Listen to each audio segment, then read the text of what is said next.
नमस्कार. आज आपण इयत्ता 10वीच्या इतिहासाच्या पुस्तकातील प्रकरण 7 म्हणजेच खेळ आणि इतिहास याचा पहिला भाग अगदी सविस्तरपणे अभ्यासणार आहोत. बरं, असा विचार कधी मनात येतो का की आपण खेळतो का? म्हणजे खेळ म्हणजे फक्त मजा करणं किंवा वेळ घालवणं आहे का? तर या प्रकरणामध्ये आपल्याला कळेल की खेळ हे फक्त मनोरंजन नाही, तर ते आपल्या इतिहासाचा एक खूप महत्त्वाचा भाग आहेत. या पहिल्या भागात आपण खेळांच्या अगदी मुळाशी जाणार आहोत. खेळाची सुरुवात नेमकी झाली कशी? प्राचीन काळातली शिकार ते थेट ग्रीकांच्या भव्य स्पर्धांपर्यंतचा हा प्रवास कसा होता हे आपण शोधणार आहोत. इतकंच नाही तर खेळ आपल्या शरीरावर, मनावर आणि एकूणच व्यक्तिमत्वावर काय परिणाम करतात हेही समजून घेऊ. आणि हो, शेवटी आपण बैठे खेळ आणि मैदानी खेळ या दोन्हींमधला फरक पाहू. यात आपल्या आट्यापाट्यांसारख्या पारंपरिक खेळांपासून ते जगभर गाजलेल्या क्रिकेटपर्यंत सगळ्याचा समावेश असेल. चला तर मग या रंजक प्रवासाला सुरुवात करूया. या संपूर्ण विश्लेषणाची विभागणी आपण या 6 मुख्य भागांमध्ये केली आहे. आपण खेळाच्या इतिहासापासून सुरुवात करणार आहोत, त्यानंतर त्याचं महत्त्व, त्याचे प्रकार आणि शेवटी परीक्षेसाठी महत्त्वाच्या मुद्द्यांचा एक छोटासा सारांश घेऊ. चला तर मग आपल्या पहिल्या भागाला सुरुवात करूया. खेळ आणि इतिहासाची ओळख. आज आपण जे खेळ बघतो म्हणजे क्रिकेट किंवा फुटबॉल, त्यांचे नियम ठरलेले आहेत, मैदानं निश्चित आहेत. पण खेळांची सुरुवात नेहमीच अशी होती का? नाही. या भागात आपण खेळ या संकल्पनेचा उगम शोधणार आहोत. अगदी आदिम सहज प्रवृत्तीपासून ते आजच्या संघटित स्पर्धांपर्यंतचा हा प्रवास कसा घडला हे आपण पाहणार आहोत. तर खेळ म्हणजे नेमकं काय? पाठ्यपुस्तकात याची एक खूप सोपी आणि सुंदर व्याख्या दिली आहे. कोणतीही गोष्ट खेळ असण्यासाठी त्यात 2 महत्त्वाचे घटक लागतात. पहिला म्हणजे मनोरंजन आणि दुसरा म्हणजे शारीरिक व्यायाम. खेळणं ही माणसाची एक नैसर्गिक प्रवृत्ती आहे. बघा, लहान मुलांना कोणी खेळायला शिकवत नाही, ते आपोआपच खेळू लागतात. याचं कारण असं की खेळण्यामुळे आपल्याला एक सहज आनंद मिळतो आणि मन ताजतवानं होतं. खेळाचा इतिहास हा अक्षरशः मानवाच्या इतिहासा इतका जुना आहे. जसं या टाइमलाईनवर दिसतंय, खेळाची सुरुवात झाली ती प्राचीन काळातल्या शिकारीपासून. त्या काळात शिकार हे फक्त पोट भरण्याचं साधन नव्हतं, तर ते एक प्रकारचं मनोरंजन आणि कौशल्याचं प्रदर्शनही होतं. त्यानंतर आपण आपल्या भारतीय इतिहासात डोकावलं तर महाभारत आणि रामायण यांसारख्या महाकाव्यांमध्ये द्यूत म्हणजे फाशांचा खेळ, कुस्ती आणि घोड्यांच्या किंवा रथांच्या थरारक शर्यतींचे कितीतरी उल्लेख सापडतात. यावरून स्पष्ट होतं की खेळ हे हजारो वर्षांपासून आपल्या संस्कृतीचा एक अविभाज्य भाग आहेत. आणि मग हा प्रवास येऊन पोचतो प्राचीन ग्रीसपर्यंत, जिथे खेळांना एक पूर्णपणे नवीन दिशा मिळाली. आणि इथेच खेळांच्या इतिहासाला एक मोठी कलाटणी मिळाली. या स्लाइडमध्ये जे दिसतंय ना, तो खेळांच्या उत्क्रांतीमधला एक खूप मोठा टप्पा आहे आणि तो म्हणजे ग्रीकांचं योगदान. भारतात खेळ होते, पण त्यांना नियमबद्ध करून स्पर्धांच्या रूपात आयोजित करण्याची सुरुवात खऱ्या अर्थाने ग्रीकांनी केली. त्यांनी थाळीफेक, कुस्ती, मुष्टियुद्ध आणि रथांच्या शर्यती यांसारख्या खेळांना विशिष्ट नियमांमध्ये बांधलं. आणि त्यांची सर्वात मोठी देणगी म्हणजे ऑलिम्पिक स्पर्धा. विचार करा, प्राचीन ग्रीसमधल्या ऑलिम्पिया शहरात होणाऱ्या या स्पर्धांमध्ये भाग घेणं आणि जिंकणं हे एखाद्या महान योद्ध्याच्या विजया इतकंच सन्मानाचं मानलं जायचं. आणि हीच परंपरा आज आपण आधुनिक ऑलिम्पिकच्या रूपात जगत आहोत. आपण पाहिलं की खेळ इतिहासात किती महत्त्वाचे होते, पण आजच्या काळात आपल्यासाठी खेळाचं काय महत्त्व आहे? हा फक्त एक शाळेतला विषय नाही आहे, तर आपल्या व्यक्तिमत्व विकासाचा एक खूप महत्त्वाचा भाग आहे.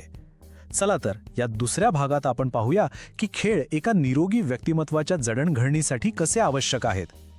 परीक्षेच्या दृष्टीनेही हा मुद्दा महत्त्वाचा आहे, त्यामुळे नीट लक्ष द्या.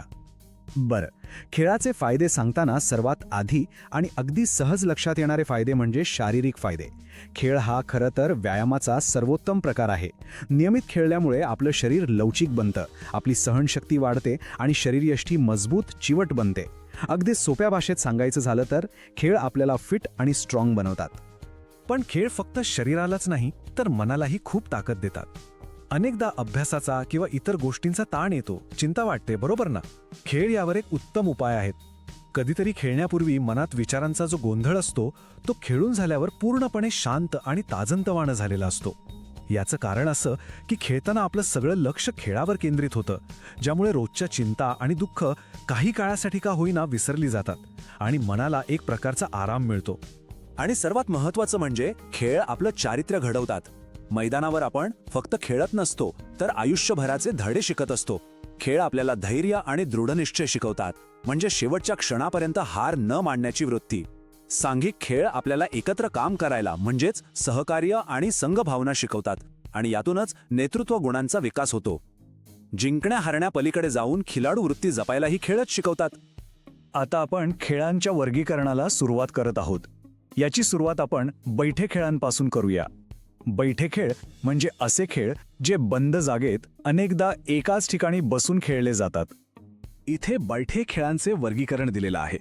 यात एका बाजूला बुद्धिबळ आणि कॅरम सारखे आंतरराष्ट्रीय स्तरावर ओळखले जाणारे खेळ आहेत, तर दुसऱ्या बाजूला चौकाबारा आणि सागरगोटे यांसारखे आपले पारंपरिक भारतीय खेळही आहेत. चौकाबारा हा खेळ भारतीय लुडोचाच एक प्रकार आहे, तर सागरगोटे हा विशेषतः मुलींमध्ये लोकप्रिय असलेला खेळ आहे, जो दगडाचे छोटे गोल गोटे किंवा बिया वापरून खेळला जातो.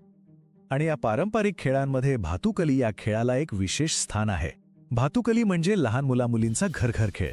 पण हा फक्त एक खेळ नाहीये. अनेकदा विशेषतः जेव्हा बाहुलाबाहुलीच्या लग्नाचा छोटासा समारंभ आयोजित केला जातो, तेव्हा घरातील सगळेच जण त्यात सहभागी होतात आणि तो एक कौटुंबिक सोहळाच बनतो. या साध्या खेळातून कौटुंबिक नाती अधिक घट्ट होतात. चला आता मैदानी खेळांकडे वळूया. यांचं वर्गीकरण पुढे 2 मुख्य प्रकारांमध्ये केलं जातं. एक म्हणजे आपले पारंपरिक भारतीय खेळ आणि दुसरे म्हणजे आंतरराष्ट्रीय खेळ. आणि ही स्लाइड मैदानी खेळांमधले 2 प्रवाह अगदी स्पष्टपणे दाखवते. डावीकडे आहेत आपले भारतीय खेळ जे आपल्या मातीत रुजलेले आहेत, जसे की कबड्डी आणि लगोरी. आणि उजवीकडे आहेत आंतरराष्ट्रीय खेळ जे जगभरात एकाच प्रमाणित नियमानुसार खेळले जातात, जसे की क्रिकेट आणि फुटबॉल. चला आता या दोन्ही प्रकारांची काही उदाहरणं पाहूया. भारतीय मैदानी खेळांची ही यादी खूपच रंजक आहे. यात कबड्डी आणि खो खो सारखे सांघिक खेळ आहेत, ज्यात चपळाई आणि सांघिक कौशल्याची गरज असते. गोट्या, लगोरी आणि विटीदांडू सारखे खेळ तर गल्ली गल्लीत खेळले जातात, जे आपल्या दैनंदिन जीवनाचा भाग आहेत. आणि विशेषतः मुलींमध्ये लोकप्रिय असलेले फुगडी आणि जिम्मा हे खेळ, ज्यात गाणी आणि लयबद्ध हालचालींचा एक सुंदर मिलाप असतो. हे सगळे खेळ आपली संस्कृती दाखवतात. आता पाहूया आंतरराष्ट्रीय मैदानी खेळ. यात बॅडमिंटन, हॉकी, क्रिकेट आणि फुटबॉल सारखे जगप्रसिद्ध खेळ येतात. याशिवाय ॲथलेटिक्स हा एक खूप मोठा आणि महत्त्वाचा प्रकार आहे. यात धावण्याच्या वेगवेगळ्या स्पर्धांचा समावेश होतो, जसं की 100 मीटरची स्प्रिंट जिथे वेग सर्वात महत्त्वाचा असतो, ते मॅरेथॉनसारखी लांब पल्ल्याची शर्यत जिथे सहनशक्तीची खरी कसोटी लागते. ॲथलेटिक्समध्ये धावण्याव्यतिरिक्त इतरही अनेक खेळ येतात जे शारीरिक कौशल्यावर आधारित आहेत. यात गोळाफेक आणि थाळीफेक यांसारखे ताकदीचे खेळ आहेत, तर लांब उडी आणि उंच उडी यांसारखे चपळाईचे खेळ आहेत. या व्यतिरिक्त पाण्यात खेळले जाणारे जलतरण, वॉटर पोलो आणि नौकानयन हे जलक्रीडा प्रकारही आहेत. आणि जिम्नॅस्टिक्स सारखे खेळ ज्यात शरीर लवचिकतेची आणि संतुलनाची कमाल पातळी गाठावी लागते, हे सगळे आंतरराष्ट्रीय खेळांचाच भाग आहेत.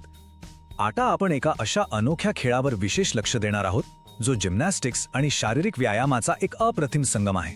तो खेळ म्हणजे मल्लखांब. परीक्षेच्या दृष्टीने या खेळाची उत्पत्ती कथा ही एक खूप महत्त्वाची माहिती आहे. चला तर मग पाहूया की हा खेळ कोणी शोधून काढला आणि ही कल्पना मुळात आली तरी कुठून. मल्लखांबाची कहाणी खरंच खूपच रंजक आहे. या खेळाचे संस्थापक होते बाळंभट्ट देवधर, जे पेशवे दुसरे बाजीराव यांचे व्यायाम शिक्षक होते. असं म्हणतात की त्यांना ह्या खेळाची प्रेरणा मिळाली ती झाडांवर सहजपणे उड्या मारणाऱ्या माकडांना पाहून. माकडांची ती चपळता, ती ताकद आणि ते संतुलन पाहून त्यांच्या मनात विचार आला की याच हालचालींचा वापर व्यायामासाठी का करू नये. आणि यातूनच त्यांनी एका लाकडी खांबावर कसरत करण्याची ही अनोखी पद्धत विकसित केली, जी पेशव्यांच्या सैन्याला प्रशिक्षण देण्यासाठी वापरली गेली. या पहिल्या भागाच्या समारोपासाठी आपण आतापर्यंत अभ्यासलेल्या सगळ्या आवश्यक मुद्द्यांचा एक सारांश घेऊया, जो आपल्याला उजळणीसाठी खूपच उपयुक्त ठरेल. चला तर आपण शिकलेल्या महत्त्वाच्या मुद्द्यांची एकदा पटकन उजळणी करूया. आपण पाहिलं की खेळ म्हणजे मनोरंजन आणि व्यायाम यांचा मिलाप. खेळाचा उगम शिकारीपासून सुरू होऊन ग्रीकांच्या स्पर्धांपर्यंत पोहोचला. खेळाचं महत्त्व काय, तर ते शरीर, मन आणि चारित्र्य घडवतात. आपण बैठे खेळ पाहिले जसे की भातुकली, आणि मैदानी खेळ पाहिले जसे की कबड्डी आणि क्रिकेट. आणि शेवटी आपण मल्लखांबाचा इतिहास पाहिला, ज्याची निर्मिती बाळंभट्ट देवधर यांनी केली होती. कृपया या सगळ्या विषयांची नीट उजळणी करा, कारण भाग 2 मध्ये आपण खेळांचं जागतिकीकरण कसं झालं, एशियाड आणि पॅरालिम्पिक सारख्या स्पर्धांबद्दल आणि खेळांच्या अर्थकारणावर सविस्तर चर्चा करणार आहोत. आणि यासोबतच आपला पहिला भाग इथेच संपत आहे. पण जाता जाता एक विचार सोडून जातोय. आपण पाहिलं की खेळ कसे बदलत गेले, शिकारीपासून ते थेट ऑलिम्पिकपर्यंत. यावर विचार करण्यासारखा आहे की एखाद्या खेळाचा इतिहास हा आपल्या संस्कृतीचा आणि समाजाच्या इतिहासाचा आरसा कसा असू शकतो, यावर नक्की विचार करा. भेटूया. नमस्कार. इतिहास पाठ 7, खेळ आणि इतिहास या आपल्या अभ्यासाच्या दुसऱ्या भागात तुमचं सगळ्यांचं मनापासून स्वागत आहे. मागच्या भागात आपण इनडोअर आणि आउटडोअर खेळांबद्दल बोललो होतो, आठवतंय? पण आज आपण एका खूप मोठ्या मैदानावर उतरणार आहोत, ते म्हणजे जागतिक क्रीडांगण. आज आपण हे पाहणार आहोत की खेळ फक्त आपल्या देशापुरते किंवा शहरापुरते मर्यादित कसे राहत नाहीत, तर ते संपूर्ण जगाला एकमेकांशी कसे जोडतात. आपण विशेषतः 20व्या आणि 21व्या शतकात खेळांचं जागतिकीकरण कसं झालं, ऑलिम्पिक आणि एशियाडसारख्या मोठ्या स्पर्धांचं महत्त्व नेमकं काय आहे, आणि हो, सगळ्यात महत्त्वाचं म्हणजे या खेळांच्या मागे जी एक प्रचंड मोठी अर्थव्यवस्था चालते ना, ती कशी काम करते, हे सगळं एकदम सोप्या भाषेत समजून घेणार आहोत. तर मग आजच्या आपल्या अभ्यासाचा मार्ग कसा असेल ते पाहूया. सगळ्यात आधी आपण खेळांच्या जागतिक स्वरूपाबद्दल बोलू. मग आपण त्याच्या अर्थकारणात जरा डोकावून पाहू की हे सगळं चालतं कसं. त्यानंतर स्पर्धेची वेगवेगळी मैदानं म्हणजे लेव्हल्स कोणत्या असतात ते समजून घेऊ. पुढे आपले राष्ट्रीय हिरो मेजर ध्यानचंद यांची प्रेरणादायी कहाणी ऐकू आणि खेळामध्ये करिअरच्या कोणत्या संधी आहेत हे सुद्धा शोधून काढू. आणि हो, शेवटी परीक्षेसाठी काय महत्त्वाचं आहे यावरही आपण एक नजर टाकू. चला तर मग हा रोमांचक प्रवास सुरू करूया. आपला पहिला थांबा आहे जागतिक क्रीडांगण. कधी विचार केलाय का की 20व्या आणि 21व्या शतकात तंत्रज्ञानाने म्हणजे टेक्नॉलॉजीने खेळाच्या माध्यमातून अवघ्या जगाला एका धाग्यात कसं बांधलं असेल? चला तेच आता आपण सविस्तर पाहूया. चला, खेळाच्या जागतिकीकरणाची ही संकल्पना थोडी सोपी करून समजून घेऊया. विचार करा, आज आपण आपल्या घरात बसून इंग्लंडमध्ये होणारी ॲशेस क्रिकेट सिरीज किंवा स्पेनमध्ये होणारा फुटबॉलचा एल क्लासिको सामना थेट म्हणजे लाईव्ह पाहू शकतो. हे कशामुळे शक्य झालंय? तर तंत्रज्ञानामुळे. 20व्या आणि 21व्या शतकात दूरदर्शन म्हणजे टेलिव्हिजन आणि इंटरनेटने खेळाला देशांच्या सीमांच्या पलीकडे नेऊन ठेवलं. याचा परिणाम काय झाला? तर जरी भारत त्या सामन्यामध्ये खेळत नसला तरी भारतातले करोडो चाहते तो सामना पाहतात आणि त्याचा आनंद घेतात. याच प्रक्रियेला म्हणतात खेळाचं जागतिकीकरण. आणि या जागतिकीकरणाचा परिणाम खूप मोठा आणि खोलवर झाला आहे. जेव्हा धोनी षटकार मारून भारताला विश्वचषक जिंकून देतो, तो क्षण, तो आनंद फक्त भारतातच साजरा होत नाही, तर ऑस्ट्रेलिया, इंग्लंड, अगदी कॅनडात बसलेले क्रिकेट चाहतेही त्या एका क्षणाचे साक्षीदार होतात. खेळांमुळे एक असा जागतिक अनुभव तयार होतो जिथे भावना आणि रोमांच देशांच्या सीमा ओलांडून जातात. आणि हे सगळं शक्य झालं आहे फक्त आणि फक्त तंत्रज्ञानामुळे. आता आपण खेळाच्या मागच्या पैशाच्या खेळाकडे वळूया. आपला दुसरा विभाग आहे आधुनिक क्रीडा अर्थव्यवस्था. म्हणजे जगभरातून एवढे करोडो लोक सामने पाहतात, पण यातून खेळाला आर्थिक पाठबळ कसं मिळतं? हे पैशाचं चक्र नक्की चालतं कसं? चला हे समजून घेऊ. जगभरात विखुरलेले हे कोट्यावधी चाहतेच आहेत जे या खेळाच्या अर्थव्यवस्थेचा मूळ पाया आहेत. त्यांच्यामुळेच खेळ आता फक्त मनोरंजन राहिलेला नाही, तर तो एक अब्जावधी डॉलर्सची इंडस्ट्री बनला आहे.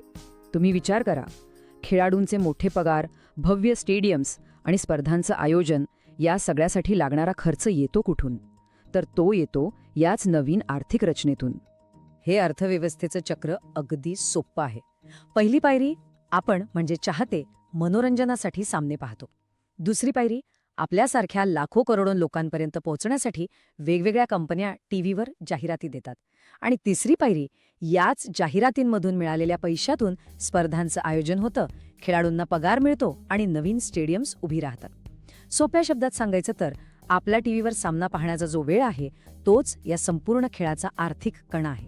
त्यामुळे वाणिज्य आणि खेळ आता एकमेकांपासून वेगळं करताच येणार नाहीत.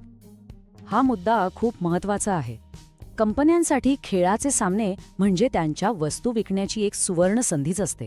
विचार करा, जेव्हा विराट कोहली बॅटिंग करत असतो तेव्हा करोडो लोकांच्या नजरा टीव्हीवर खिळलेल्या असतात. अशा वेळी येणारी जाहिरात किती प्रभावी ठरू शकते, नाही का? याच संधीने खेळाला एक व्यावसायिक आणि ग्लॅमरस रूप दिलं आहे. चला आता आपण आपल्या तिसऱ्या विभागाकडे वळूया, स्पर्धेची क्षेत्रे. यामध्ये आपण स्थानिक मैदानांपासून ते आंतरराष्ट्रीय स्टेडियमपर्यंतच्या वेगवेगळ्या स्तरांवरच्या स्पर्धांबद्दल जाणून घेणार आहोत. जागतिक स्तरावर अशा अनेक स्पर्धा आहेत ज्या प्रत्येक खेळाडूच्या आयुष्याचं स्वप्न असतात.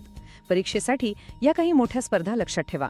दर 4 वर्षांनी होणारी ऑलिम्पिक स्पर्धा, आशिया खंडातल्या देशांसाठी होणारी एशियाड स्पर्धा आणि दिव्यांग खेळाडूंच्या अविश्वसनीय जिद्दीचं प्रदर्शन करणारं पॅरालिम्पिक.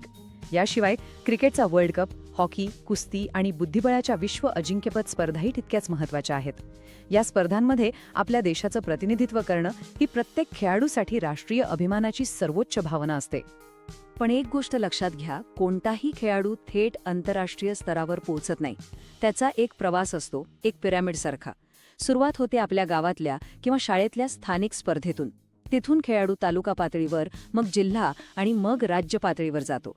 राष्ट्रीय स्पर्धेत चांगली कामगिरी केल्यानंतरच त्याला आंतरराष्ट्रीय स्तरावर देशाची जर्सी घालण्याची संधी मिळते. ही एक खूप मोठी तपश्चर्या आहे. आता आपल्या भारताविषयी बोलायचं झालं तर क्रिकेट आणि हॉकी हे 2 खेळ लोकांच्या मनात घर करून आहेत. आणि हो, परीक्षेसाठी ही गोष्ट तर लक्षात ठेवायचीच आहे. हॉकी हा आपला राष्ट्रीय खेळ आहे. या खेळांमध्ये राज्य आणि राष्ट्रीय स्तरावर जी मुलं मुली उत्कृष्ट कामगिरी करतात त्यांच्यासाठी पुढे एक उज्ज्वल करिअरचा मार्ग खुला होतो.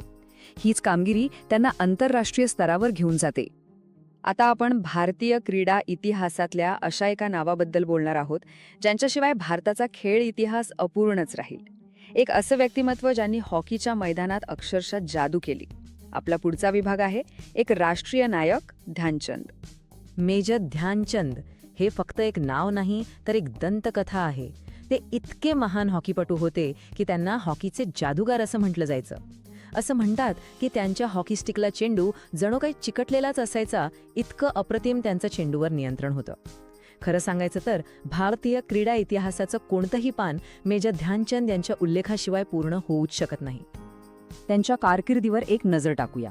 बघा, 1928 साली आणि त्यानंतर 1932 साली त्यांनी भारताला ऑलिम्पिक सुवर्ण पदक मिळवून दिलं. आणि मग आलं 1936 सालचं बर्लिन ऑलिम्पिक.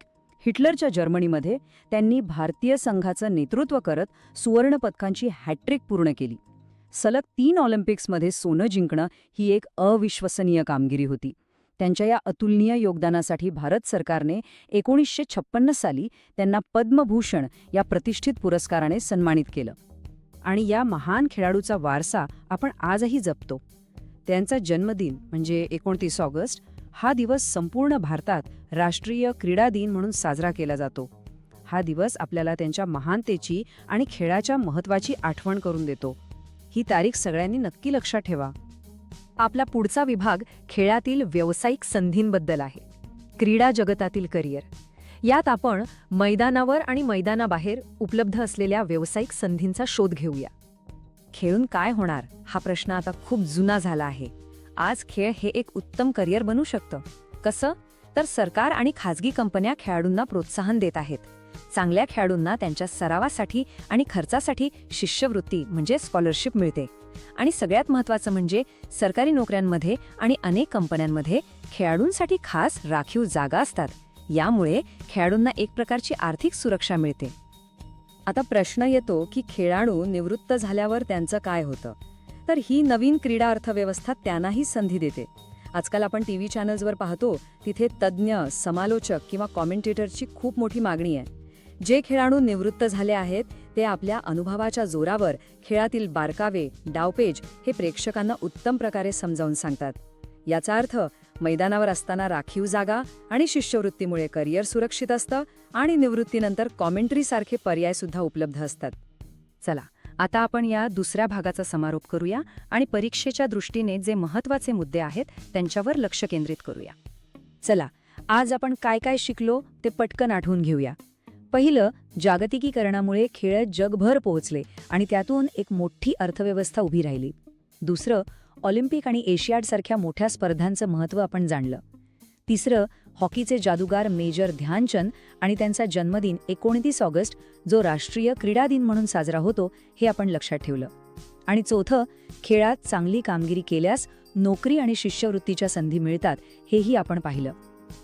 आजचा भाग संपवण्यापूर्वी तुमच्यासाठी एक प्रश्न आहे. तुम्हाला काय वाटतं, मेजर ध्यानचंद यांच्या कारकिर्दीतला सर्वात महत्त्वाचा क्षण कोणता होता? 1936चं बर्लिन ऑलिम्पिक की अजून काय? आणि त्यांचा हा वारसा आजही भारतीय खेळाडूंना कशी प्रेरणा देत असेल यावर नक्की विचार करा. आता आपण भेटूया. नमस्कार. इतिहास विषयाच्या आपल्या अभ्यासक्रमामध्ये आपण प्रकरण 7 खेळ आणि इतिहास अभ्यासतो आहोत. आज आपण ह्या प्रकरणाचा तिसऱ्या भागावर म्हणजे खेळाचे साहित्य आणि इतिहास यावर एकदम सविस्तर चर्चा करणार आहोत. आतापर्यंत आपण खेळांचं महत्त्व आणि त्यांचं जागतिकीकरण कसं झालं हे सगळं पाहिलं. पण आता आपण आपला बघण्याचा दृष्टिकोन थोडासा बदलणार आहोत. म्हणजे आपण आता खेळाडू किंवा नियम याबद्दल नाही, तर खेळण्यासाठी वापरल्या जाणाऱ्या वस्तू म्हणजे खेळणी आणि बाकीचं साहित्य यांच्याकडे एक इतिहासकार म्हणून बघणार आहोत. कारण बघा, एका इतिहासकारासाठी कोणतंही खेळणं हे फक्त खेळण्याची वस्तू नसतं, तर तो एक खूप महत्त्वाचा ऐतिहासिक पुरावा असतो, एक दस्तऐवज असतो. आजच्या या भागात आपण हेच बघणार आहोत की उत्खननात सापडलेली छोटी छोटी खेळणी आपल्याला भूतकाळातलं तंत्रज्ञान, तिथलं समाजजीवन आणि अगदी आंतरराष्ट्रीय व्यापाराबद्दलही कितीतरी गोष्टी सांगून जातात. आपण शूद्रकाचं मृच्छकटी हे संस्कृत नाटक बघणार आहोत, कथा सरितसागरमधल्या आश्चर्यकारक मेकॅनिकल बाहुल्यांबद्दल जाणून घेणार आहोत आणि हो, इटलीतल्या पॉम्पे शहरात सापडलेल्या एका भारतीय हस्तदंती बाहुलीची एक रहस्यमय कहाणी पण ऐकणार आहोत. परीक्षेसाठी विशेषतः टिपा लिहा किंवा ऑब्जेक्टिव्ह प्रश्नांसाठी हे सगळे मुद्दे खूप महत्त्वाचे आहेत, त्यामुळे प्रत्येक गोष्ट आपण नीट समजून घेऊया. तर आजच्या आपल्या चर्चेचा हा रोडमॅप आहे. आपण खेळणी, ऐतिहासिक पुरावे कसे आहेत इथून सुरुवात करणार आहोत. मग आपण प्राचीन साहित्य, आपल्याकडच्या काही स्थानिक परंपरा आणि आंतरराष्ट्रीय संबंधांचा मागोवा घेत खेळांचा इतिहास आज कसा जपला जातोय इथपर्यंतचा प्रवास करणार आहोत. या स्ट्रक्चरमुळे आपल्याला हा संपूर्ण विषय व्यवस्थित समजायला मदत होईल. चला तर मग आपल्या चर्चेच्या पहिल्या भागाकडे येऊया. इथे आपण एक अगदी बेसिक पण खूप महत्त्वाची गोष्ट समजून घेणार आहोत. ती म्हणजे इतिहासकारांसाठी खेळणी ही फक्त मुलांच्या मनोरंजनाची साधनं नाहीत, अजिबात नाही. उलट ती भूतकाळातला समाज, त्यांची संस्कृती आणि त्यांचं तंत्रज्ञान समजून घेण्यासाठीची खूप महत्त्वाची साधनं आहेत. जणू काही ती खेळणी स्वतःच आपल्याशी बोलतात आणि त्या काळाची गोष्ट सांगतात. आपण खेळणे या शब्दाची व्याख्या पाहिली तर ती एकदम साधी आहे, मुलांच्या मनोरंजनासाठी आणि शिक्षणासाठी वापरले जाणारे साधन. पण या साध्या व्याख्येच्या मागे एक खूप मोठा ऐतिहासिक अर्थ लपलेला आहे. विचार करा, त्या काळात मनोरंजन कसं केलं जायचं आणि खेळांमधून मुलांना कोणतं शिक्षण दिलं जायचं, या प्रश्नांची उत्तरं आपल्याला त्या काळातील समाजाची मानसिकता सांगतात. चला आता याच ऐतिहासिक महत्त्वाचा आपण जरा खोलात जाऊन शोध घेऊया. मग खेळण्यांचं ऐतिहासिक महत्त्व नेमकं काय आहे? तर इथे 3 मुख्य मुद्दे आहेत. पहिलं, खेळणी आपल्याला त्या काळातल्या टेक्नॉलॉजीबद्दल सांगतात. म्हणजे ते खेळणं कशापासून बनवलंय, ते बनवण्याची पद्धत काय होती, यावरून त्या समाजाची तांत्रिक प्रगती किती झाली होती याचा अंदाज येतो. दुसरा मुद्दा, खेळण्यांवरून आपल्याला धार्मिक आणि सांस्कृतिक परंपरा समजतात. समजा एखाद्या उत्खननात देवी देवतांच्या मूर्तींसारखी खेळणी सापडली तर त्या समाजाच्या श्रद्धा काय होत्या यावर प्रकाश पडतो. आणि तिसरा सगळ्यात महत्त्वाचा मुद्दा म्हणजे उत्खननात सापडलेली खेळणी ही इतिहासाचे प्राथमिक स्रोत म्हणजे प्रायमरी सोर्सेस आहेत. म्हणजे त्या थेट त्याच काळातल्या वस्तू आहेत, नंतर कोणीतरी लिहिलेलं पुस्तक किंवा वर्णन नाही. त्यामुळे त्यांची साक्ष ही जास्त विश्वासार्ह मानली जाते. आता एक इंटरेस्टिंग गोष्ट बघा, खेळणी कशी बनवली जायची यावरूनही आपल्याला त्या काळातल्या टेक्नॉलॉजीची अचूक माहिती मिळते. समजा उत्खननात हाताने बनवलेली थोडी ओबडधोबड मातीची खेळणी सापडली. यातून काय कळतं? यातून कळतं की तिथे उत्पादन पद्धती साध्या होत्या, स्थानिक कारागीर हाताने वस्तू बनवत होते. या उलट जर एकाच डिझाईनची अनेक खेळणी सापडली जी साच्यातून म्हणजे मोल्डमधून तयार केलेली दिसतात, तर तो एक मोठ्या बदलाचा संकेत आहे. साच्याचा वापर करणं हे जास्त प्रगत तंत्रज्ञान दाखवतं आणि त्यातून वस्तूंचं मोठ्या प्रमाणात उत्पादन म्हणजे मास प्रोडक्शन करण्याची शक्यता दिसते. याचाच अर्थ तो समाज हस्तकलेकडून उद्योगधंद्याकडे वाटचाल करतोय हे आपल्याला या छोट्या खेळण्यांवरून कळू शकतं. आतापर्यंत आपण पुरातत्वीय पुराव्यांविषयी म्हणजे उत्खननात सापडलेल्या वस्तूंबद्दल बोललो. आता आपण इतिहासाच्या दुसऱ्या महत्त्वाच्या स्रोताकडे वळूया आणि तो स्रोत म्हणजे आपलं प्राचीन साहित्य. चला तर मग बघूया आपल्या जुन्या भारतीय ग्रंथांमध्ये खेळण्यांचे उल्लेख कसे आणि कोणत्या संदर्भात आले आहेत. हे वाक्य बघा, विचार करा. एका साधा मातीच्या गाडीवर म्हणजे एका खेळण्यावर एका क्लासिक नाटकाची संपूर्ण कथा आधारित असू शकते. यावरून त्या खेळण्याचं तत्कालीन समाजात सांस्कृतिक महत्त्व किती मोठं असेल याची कल्पना येते.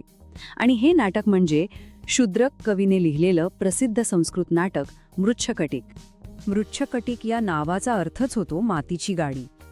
मृद म्हणजे माती आणि शकटिका म्हणजे लहान गाडी किंवा बैलगाडी. या नाटकात एका गरीब ब्राह्मणाच्या मुलाची मातीची गाडी आणि एका गणिकेने त्याला दिलेली सोन्याची गाडी या खेळण्यांभोवतीच नाटकाची पूर्ण कथा फिरते. यावरून आपल्याला हेच कळतं की एक साधं खेळणं हे फक्त मनोरंजनाचं साधन नव्हतं, तर ते सामाजिक स्थान, प्रेम आणि मानवी भावनांचं प्रतीक बनलं होतं. आता मृच्छकटिकमधली मातीची गाडी ही तर एक साधी गोष्ट झाली, पण आपल्या प्राचीन साहित्यात अशा काही खेळण्यांचं वर्णन आहे ज्या ऐकून आपण अक्षरशः थक्क होऊ. कथासरित सागर नावाच्या ग्रंथात तर आपल्याला इतक्या प्रगत खेळण्यांचं वर्णन मिळतं की ती त्या काळाच्या मानाने खूपच आधुनिक किंबहुना फ्युचरिस्टिक वाटतात.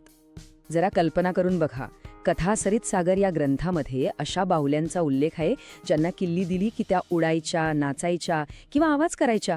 हे वर्णन वाचताना आजच्या काळातल्या रिमोट कंट्रोल खेळण्यांची आठवण येते नाही का?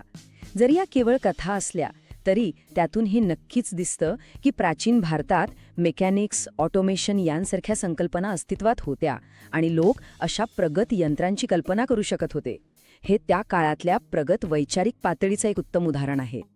ठीक आहे, तर साहित्यिक पुराव्यांवरून आता आपण काही खऱ्याखुऱ्या आणि आजही जिवंत असलेल्या परंपरांकडे येऊया. आपल्या देशात आजही अनेक भागांमध्ये पिढ्यानपिढ्या माती आणि लाकडापासून खेळणी बनवण्याच्या परंपरा जपल्या जातात, ज्या आपल्याला थेट इतिहासाशी जोडतात. आपल्या महाराष्ट्रामध्ये रंगीत लाकडी बाहुल्या बनवण्याची एक खूप खास आणि सुंदर परंपरा आहे. या बाहुल्यांना स्थानिक भाषेत ठाकी असं म्हणतात. ही ठाकी बनवण्याची कला पिढ्यानपिढ्या एका कुटुंबाकडून दुसऱ्या कुटुंबाकडे चालत आलेली आहे.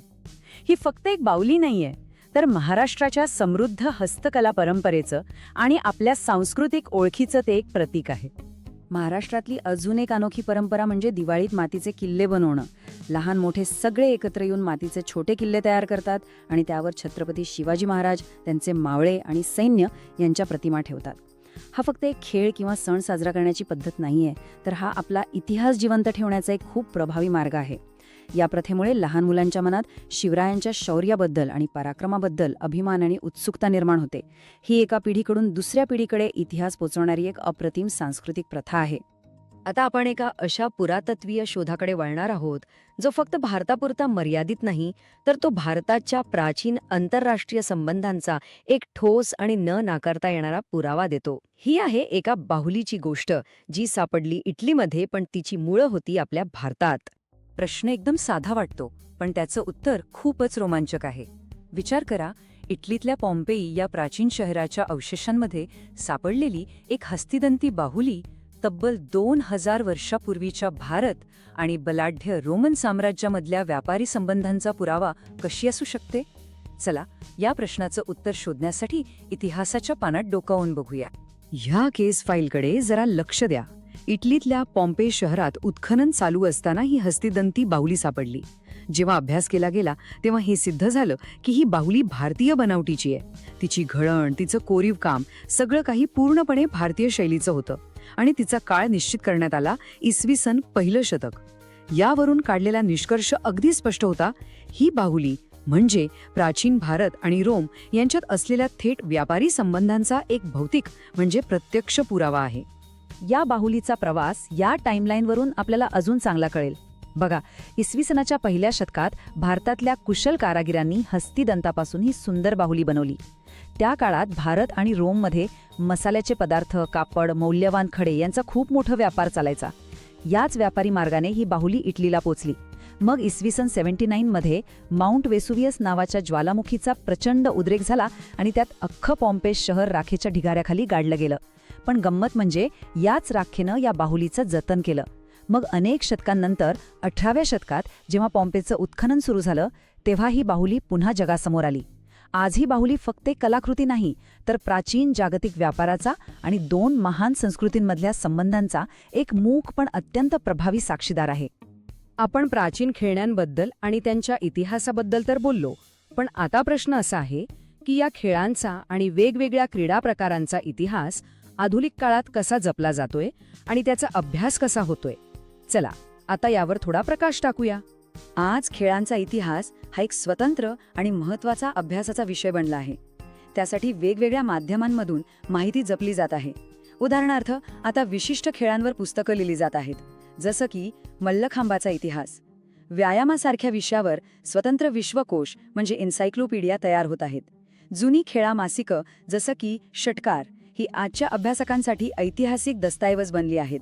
आणि अर्थातच खेळांना वाहिलेल्या टीव्ही चॅनल्समुळे तर आधुनिक खेळांचा प्रचंड मोठा डिजिटल संग्रह तयार होतोय, जो भविष्यातल्या इतिहासकारांसाठी एक खूप मोठा ठेवा ठरणार आहे. चला तर मग या संपूर्ण चर्चेच्या शेवटकडे येऊया. आपण आज जे काही शिकलो त्याची एक छोटीशी उजळणी करूया, जेणेकरून परीक्षेच्या दृष्टीने सगळे महत्त्वाचे मुद्दे आपल्या पक्के लक्षात राहतील. हा सारांश तक्ता बघा. आपण पाहिलं की मृच्छकटिकसारख्या साहित्यिक पुराव्यांवरून खेळण्यांचं सांस्कृतिक महत्त्व समजतं. कथासरित सागर आपल्याला प्राचीन काळातल्या मेकॅनिकल खेळण्यांच्या प्रगत संकल्पनांची ओळख करून देतो. दिवाळीत किल्ले बनवण्यासारख्या परंपरा आपला इतिहास कसा जपतात हे आपण पाहिलं. आणि सगळ्यात महत्त्वाचं, पॉम्पेईमध्ये सापडलेल्या हस्तिदंती बाहुलीनं प्राचीन भारत रोम व्यापारी संबंधांचा ठोस पुरावा कसा दिला हेही आपण अभ्यासले. या प्रकरणाच्या पुढच्या आणि शेवटच्या म्हणजेच चौथ्या भागात आपण एका वेगळ्या विषयावर चर्चा करणार आहोत. आपण खेळांवर आधारित चित्रपट आणि खेळ क्षेत्रात उपलब्ध असलेल्या वेगवेगळ्या प्रोफेशनल संधींबद्दल जाणून घेणार आहोत. आजचं विवेचन संपवण्याआधी एका विचार करायला लावणाऱ्या प्रश्नासोबत थांबूया. ज्याप्रमाणे पॉम्पेईच्या बाहुलीने 2000 वर्षांपूर्वीचा इतिहास सांगितलाय, त्याचप्रमाणे जरा विचार करा की आजच्या आपल्या काळातली कोणती खेळणी, कोणते व्हिडिओ गेम्स किंवा कोणते खेळ 2000 वर्षांनंतरच्या इतिहासकारांना आपल्या समाजाबद्दल, आपल्या तंत्रज्ञानाबद्दल आणि आपल्या संस्कृतीबद्दल काय गोष्ट सांगतील. नमस्कार. इतिहास धडा 7 खेळ आणि इतिहास या आपल्या अभ्यासमालेच्या चौथ्या भागात आपणा सर्वांचं स्वागत आहे. मागच्या भागांमध्ये आपण खेळांचे वेगवेगळे प्रकार, त्याचं जागतिकीकरण आणि खेळासाठी लागणारं साहित्य यावर सविस्तर बोललो. आता आपण एका खूपच रंजक वळणावर आलो आहोत, तो म्हणजे क्रीडा साहित्य आणि चित्रपट. या भागात आपण हे बघणार आहोत की खेळांवरची पुस्तकं आणि विश्वकोश कसे तयार होतात, षटकारसारख्या एकेकाळच्या प्रसिद्ध मासिकाचा इतिहास काय सांगतो, आणि हो, मेरी कॉम आणि दंगलसारखे जबरदस्त चित्रपट बनवताना इतिहासाचा अभ्यास किती आणि का महत्त्वाचा ठरतो. चला तर मग सुरू करूया हा इंटरेस्टिंग प्रवास. तर आज आपण नक्की काय काय शिकणार आहोत त्यावर एक नजर टाकूया. आपण सुरुवात करणार आहोत क्रीडा ग्रंथालयाने, जिथे आपण खेळांवरच्या पुस्तकांबद्दल जाणून घेऊ. त्यानंतर आपण नियतकालिके आणि वृत्तपत्रे या विभागात जाऊ आणि जुन्या मासिकांच्या आठवणींना उजाळा देऊ. तिसरा विभाग तर खूपच मनोरंजक असणार आहे, बायोपिक्स म्हणजे आपल्या आवडत्या खेळाडूंवर बनलेले चित्रपट. त्यानंतर आपण हे समजून घेऊ की हे चित्रपट बनवताना इतिहासकारांची मदत का बरं लागते. आणि शेवटी क्रीडा लेखनामध्ये करिअरच्या कोणत्या संधी आहेत हेही आपण पाहणार आहोत. चला तर मग एक एक करून या सगळ्या मुद्द्यांचा अभ्यास करू. आपला पहिला विभाग आहे क्रीडा ग्रंथालय आणि याचं उपशीर्षक आहे खेळाचे दस्तऐवजीकरण. आता अनेकांना वाटेल की खेळ म्हणजे फक्त मैदानावर खेळण्याची गोष्ट आहे, बरोबर? पण तसं नाहीये. त्या खेळाबद्दल लिहिणं, त्याची माहिती जपून ठेवणं आणि ती पुढच्या पिढीपर्यंत पोहोचवणं हे सुद्धा तितकंच किंबहुना जास्त महत्त्वाचं आहे. खेळाचं दस्तऐवजीकरण करणं हे एक खूप महत्त्वपूर्ण आणि आता वेगाने वाढणारं क्षेत्र बनलं आहे. खेळांवर पुस्तकं आणि विश्वकोश प्रकाशित करणं हा आता एक नवीन विकसित होणारा उद्योग आहे. याचा अर्थ काय होतो? याचा साधा अर्थ असा की आता खेळांकडे फक्त मनोरंजनाचं साधन म्हणून पाहिलं जात नाहीये, तर तो एक अभ्यासाचा आणि संशोधनाचा विषय बनला आहे. विचार करा, पूर्वी फक्त सचिनने किती रन्स काढले एवढंच लिहिलं जायचं, पण आता त्या काळात खेळपट्टी कशी होती, खेळाडूंची मानसिक स्थिती काय होती, किंवा त्या एका विजयाचा समाजावर काय परिणाम झाला, या सगळ्यावर खूप सविस्तर लिहिलं जातंय. हाच तो महत्त्वाचा बदल आहे. इथे एंटरप्राइज किंवा उद्योग हा शब्द आला आहे, त्याचा अर्थ आपण नीट समजून घेऊया. याचा अर्थ फक्त पैसे कमवण्याचा व्यवसाय असा नाही. या संदर्भात एंटरप्राइज म्हणजे एक मोठा नियोजनबद्ध प्रकल्प किंवा उपक्रम, ज्यासाठी खूप प्रयत्न, कौशल्य आणि संघटित कामाची गरज असते. तर खेळावर पुस्तकं लिहिणं आणि ती प्रकाशित करणं हे असंच एक मोठं आणि महत्त्वाचं काम आहे. आता आपण भारतीय क्रीडा साहित्याची काही महत्त्वाची उदाहरणं पाहूया. आपल्या पाठ्यपुस्तकात 2 खास उदाहरणं दिली आहेत आणि ती परीक्षेच्या दृष्टीनं खूप महत्त्वाची आहेत. पहिलं म्हणजे अलीकडेच प्रकाशित झालेलं मल्लखांबाचा इतिहास, आणि दुसरं व्यायाम ज्ञानकोश म्हणजेच व्यायामाच्या विषयावरचा एक मोठा ज्ञानकोश. ही दोन्ही नावं लक्षात ठेवणं खूप गरजेचं आहे. आता प्रश्न येतो की ही पुस्तकं इतकी महत्त्वाची का आहेत? याचं कारण असं आहे की ही पुस्तकं मल्लखांबासारख्या आपल्या देशी खेळांबद्दल आणि आपल्या शारीरिक संस्कृतीबद्दलचं पारंपरिक ज्ञान जपण्यासाठी अत्यंत आवश्यक आहेत. आजच्या आधुनिक जिम आणि फिटनेसच्या जगात आपल्या पारंपरिक व्यायाम पद्धती आणि खेळांचं ज्ञान कुठेतरी हरवून जाण्याची शक्यता आहे. हे ग्रंथ तेच ज्ञान जपण्याचं आणि ते पुढे पोहोचवण्याचं काम करतात. जर हे लिहून ठेवलं नाही तर पुढच्या पिढीला आपल्या या समृद्ध परंपरेबद्दल कळणार तरी कसं? चला, आता आपण खेळाच्या दस्तऐवजीकरणाच्या पुढच्या टप्प्याकडे जाऊया. तो म्हणजे नियतकालिके आणि वृत्तपत्रे. पुस्तकं ही खेळाचा एक सखोल आणि दीर्घकालीन आढावा घेतात, तर नियतकालिक आणि मासिकं ही खेळातील त्या क्षणांना आणि घडामोडींना पकडण्याचं काम करतात. आपल्या पाठ्यपुस्तकात षटकार नावाचा एका मासिकाचा खास उल्लेख आहे. कदाचित काही जणांच्या घरी याचे जुने अंक आजही जपून ठेवलेले असतील. काही वर्षांपूर्वी हे एक प्रचंड लोकप्रिय मासिक होतं. आज जरी ते प्रकाशित होत नसलं तरी मराठीतील क्रिकेट पत्रकारितेच्या इतिहासासाठी ते एक महत्त्वाचा संदर्भ ग्रंथ मानलं जातं. या मासिकानं क्रिकेटचं विश्लेषण, खेळाडूंच्या मुलाखती आणि त्यावरचं अभ्यासपूर्ण लेखन एका वेगळ्याच पातळीवर नेऊन ठेवलं होतं. चला, तेव्हाच्या आणि आताच्या क्रीडा माध्यमांमध्ये काय फरक पडला आहे ते पाहूया. विचार करा, पूर्वीच्या काळात षटकारसारखी मासिकच माहितीचा मुख्य स्रोत होती. लोक पुढच्या अंकाची अक्षरशः आतुरतेने वाट बघायचे, कारण त्यातच खेळाचं सखोल विश्लेषण वाचायला मिळायचं. पण आज परिस्थिती पूर्णपणे बदलली आहे. आपल्याकडे 24 तास चालणारे स्पोर्ट्स चॅनल्स आहेत, जे प्रत्येक बॉल, प्रत्येक रन, प्रत्येक क्षण थेट आपल्यापर्यंत पोहोचवतात. आणि आता येतोय आपला तिसरा आणि खूपच इंटरेस्टिंग विभाग, बायोपिक्स, चित्रपटातील इतिहास.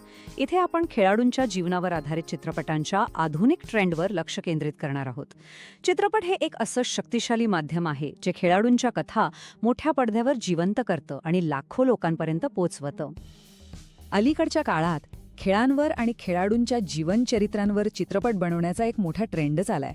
आणि तो फक्त हिंदीत नाही तर इंग्रजी आणि इतर अनेक प्रादेशिक भाषांमध्येही दिसतोय. पण हे चित्रपट केवळ आपलं मनोरंजन करत नाहीत. ते त्या खेळाडूची सामाजिक परिस्थिती, त्याचा संघर्ष, त्याच्या समोरची आव्हानं आणि त्याची ऐतिहासिक कामगिरी याचं एक प्रकारे दस्तऐवजीकरणच करतात. या कथा आपल्याला प्रचंड प्रेरणा देतात. ह्या संदर्भातलं पहिलं उदाहरण म्हणजे मेरी कोम हा चित्रपट. हा चित्रपट महान बॉक्सर मेरी कोम यांच्या जीवनावर आधारित आहे. ऐतिहासिकदृष्ट्या त्या का महत्त्वाच्या आहेत? कारण त्या ऑलिम्पिकमध्ये भाग घेणाऱ्या पहिल्या भारतीय महिला बॉक्सर आहेत आणि त्यांनी कांस्य पदक जिंकलं. हा चित्रपट त्यांचा एका दुर्गम गावातून जागतिक स्तरापर्यंतचा प्रेरणादायी प्रवास आपल्या डोळ्यासमोर उभा करतो. आणि दुसरं उदाहरण आहे दंगल. हा चित्रपट फोगट भगिनी म्हणजेच गीता आणि बबिता आणि त्यांच्या वडिलांच्या अविश्वसनीय जीवनकथेवर आधारित आहे. त्यांनी विविध आंतरराष्ट्रीय स्पर्धांमध्ये सुवर्णपदकं जिंकून इतिहास घडवला. त्या आंतरराष्ट्रीय स्तरावर सुवर्णपदक जिंकणाऱ्या पहिल्या भारतीय महिला कुस्तीपटू ठरल्या आहेत. आता आपण या दोन्ही चित्रपटांची थेट तुलना करूया, म्हणजे परीक्षेसाठी महत्त्वाचे मुद्दे आपल्या डोक्यात पक्के बसतील. मेरी कॉम हा चित्रपट बॉक्सर मेरी कॉम यांच्यावर आहे आणि त्यांचं यश आहे ऑलिम्पिकमधलं कांस्य पदक. तर दंगल हा चित्रपट फोगट भगिनींवर आहे, त्यांचा खेळ आहे कुस्ती आणि त्यांचं यश आहे आंतरराष्ट्रीय सुवर्णपदकं. हा फरक अगदी स्पष्टपणे लक्षात ठेवा. मेरी कॉम म्हणजे बॉक्सिंग आणि कांस्य पदक आणि फोगट भगिनी म्हणजे कुस्ती आणि सुवर्णपदक. आता आपण चौथ्या आणि माझ्या मते सगळ्यात महत्त्वाच्या विभागाकडे वळूया, चित्रपटातील इतिहासकाराची कला. इथे आपण हे पाहणार आहोत की चित्रपट बनवणं आणि इतिहासाचा अभ्यास यांच्यात नक्की काय संबंध आहे.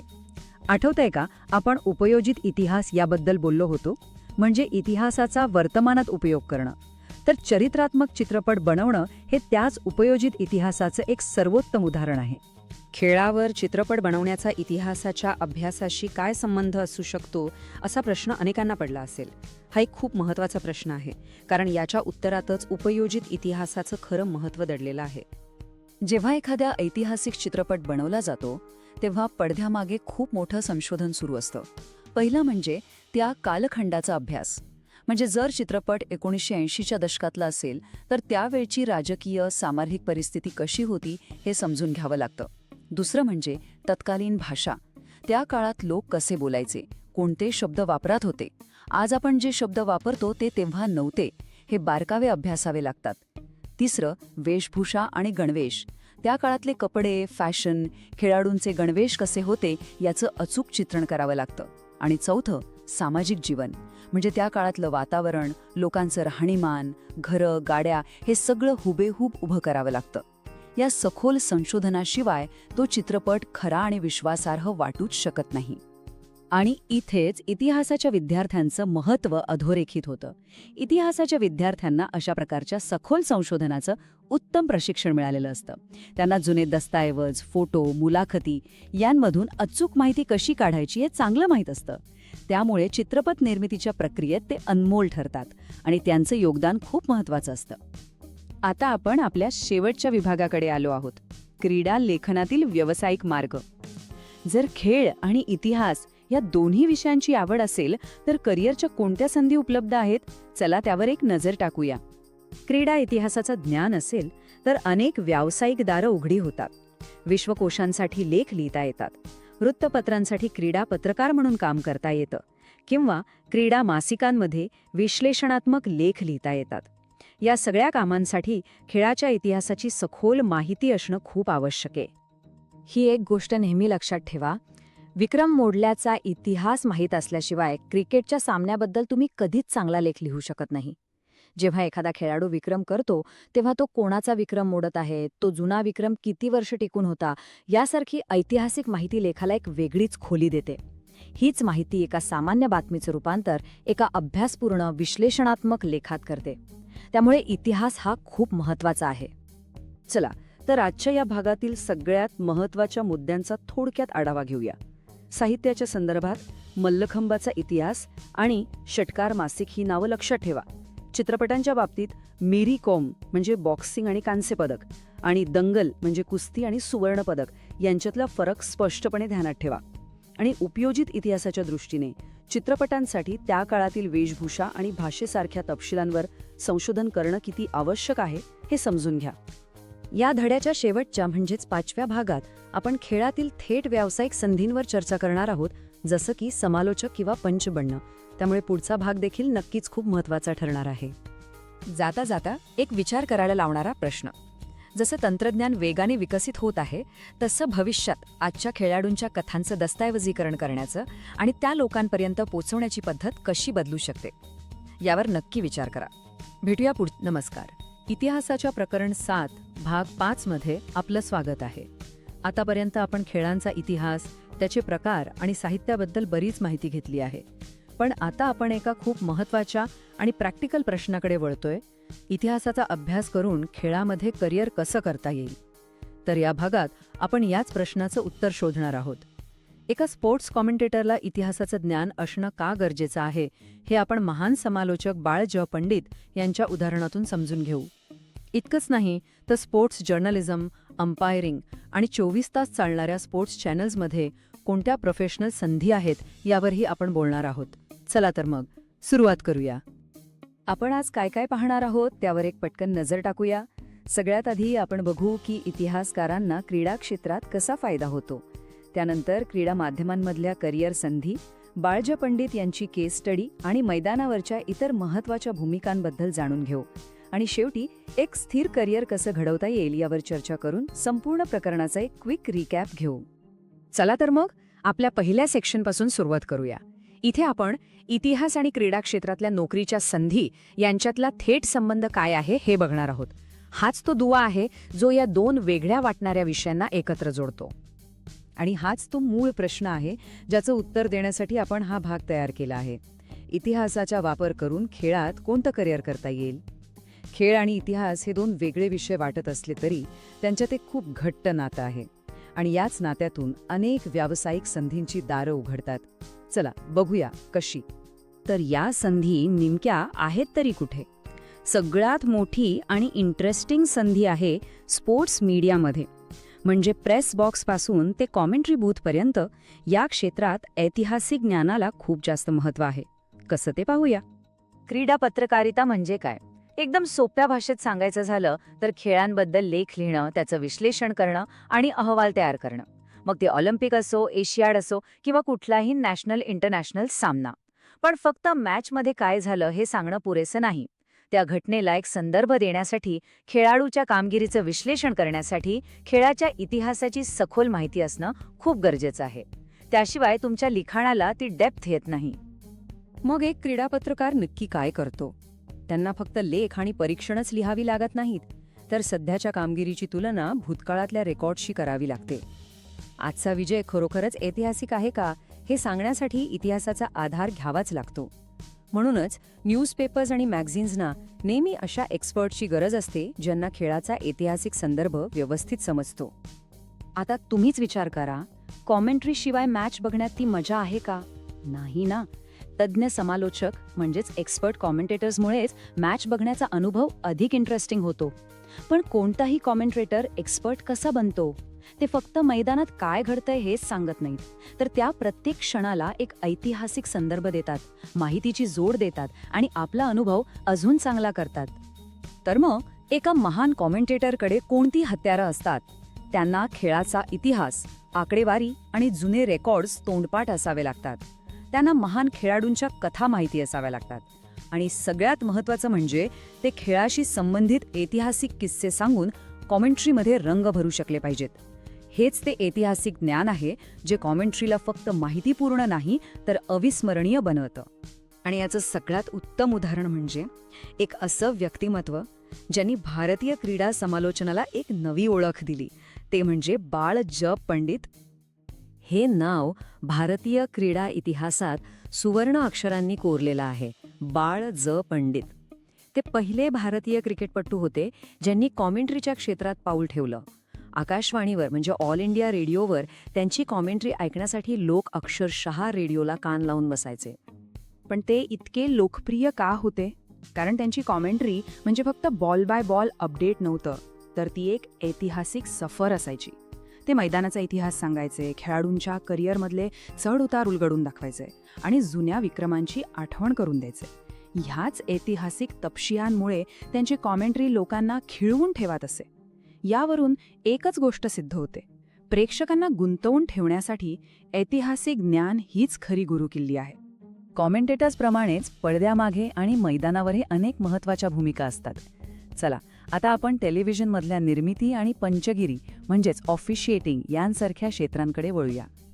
आजच्या काळात क्रिकेट, फुटबॉल, कबड्डी आणि बुद्धिबळ यांसारख्या खेळांचे सामने थेट प्रक्षेपित केले जातात. 24 तास चालणाऱ्या स्पोर्ट्स चॅनल्समुळे तर प्रचंड माहितीचा साठा तयार होतो. इथेच रेकॉर्ड कीपर्सची भूमिका खूप महत्त्वाची ठरते. या प्रोफेशनल्सचं काम म्हणजे या सगळ्या ब्रॉडकास्टचा मागोवा ठेवणं आणि त्याचं रेकॉर्ड जपून ठेवणं. जरा विचार करा, सामन्याच्या एका महत्त्वाच्या क्षणी कॉमेंटेटरला पूर्वीचा एखादा विक्रम आठवला तर तो क्षणार्धात प्रेक्षकांसमोर आणण्याचं काम हे एक्सपर्ट्स करतात. यामुळेच या क्षेत्रात रोजगाराच्या अनेक संधी सतत तयार होत असतात. आणखी एक महत्त्वाचं करिअर म्हणजे पंचांचं. पंच हे कोणत्याही क्रीडा सामन्याचा एक आवश्यक घटक आहेत आणि हे एक प्रोफेशनल क्षेत्र आहे. कोणीही सहजपणे मैदानात जाऊन पंचगिरी नाही करू शकत. पंचांसाठी एक ठरलेला करिअरचा मार्ग असतो. सुरुवातीला ट्रेंड रेफरींना क्वालिफाईंग परीक्षा पास करावी लागते. एकदा पात्र ठरल्यानंतर ते जिल्हा, राज्य, राष्ट्रीय आणि शेवटी आंतरराष्ट्रीय स्तरावर काम करू शकतात. या प्रत्येक टप्प्यावर खेळाचे नियम आणि त्यांचा इतिहास यांची सखोल माहिती असणं खूप गरजेचं असतं. आता आपण करिअरच्या संधी पाहिल्या, पण एक महत्त्वाचा प्रश्न उडतो: या क्षेत्रात आर्थिक स्थिरता आहे का? चला, या शेवटच्या आणि महत्त्वाच्या मुद्द्याकडे वळूया आणि बघूया की खेळातल्या करिअरसाठी सरकारी आणि खासगी स्तरावर काय मदत उपलब्ध आहे. तर खेळात करिअर करणं आर्थिकदृष्ट्या सुरक्षित आहे का? याचं उत्तर आहे हो. सरकार आणि खासगी क्षेत्र दोन्हीही खेळांना प्रोत्साहन देत आहेत. खेळाडूंना त्यांच्या ट्रेनिंगसाठी स्कॉलरशिप्स दिल्या जातात आणि सगळ्यात महत्त्वाचं म्हणजे त्यांच्यासाठी सरकारी आणि खासगी कंपन्यांमध्ये राखीव जागा असतात. यामुळे खेळासाठी आपलं तारुण्य दिल्यानंतर पुढे बेरोजगारीचा सामना करावा लागणार नाही याची एक प्रकारे खात्री मिळते. तर आपण या प्रकरणात बऱ्यापैकी मोठा प्रवास केला. आता वेळ आली आहे आपण प्रकरण 7 मध्ये काय काय शिकलो याचा एक छोटासा आढावा घेण्याची. आपण खेळांचा इतिहास अगदी प्राचीन शिकारीपासून ते ग्रीक ऑलिम्पिकपर्यंत पाहिला. आपण खेळांचे इनडोअर, आउटडोअर, भारतीय, आंतरराष्ट्रीय असे प्रकार बघितले आणि जागतिकीकरणाच्या परिणामाचा अभ्यास केला. आपण खेळण्यांचा अभ्यास एक ऐतिहासिक पुरावा म्हणून केला. चित्रपट आणि साहित्याने खेळाचा इतिहास कसा जपलाय हेही आपण पाहिलं. आणि शेवटी आज आपण कॉमेंट्री, अंपायरिंग आणि मॅनेजमेंट यामधल्या करिअरच्या अनेक संधींबद्दल बोललो. आता आपण खेळांचा इतिहास आणि त्याच्याशी संबंधित प्रश्नांची उत्तरं देण्यासाठी नक्कीच तयार आहात.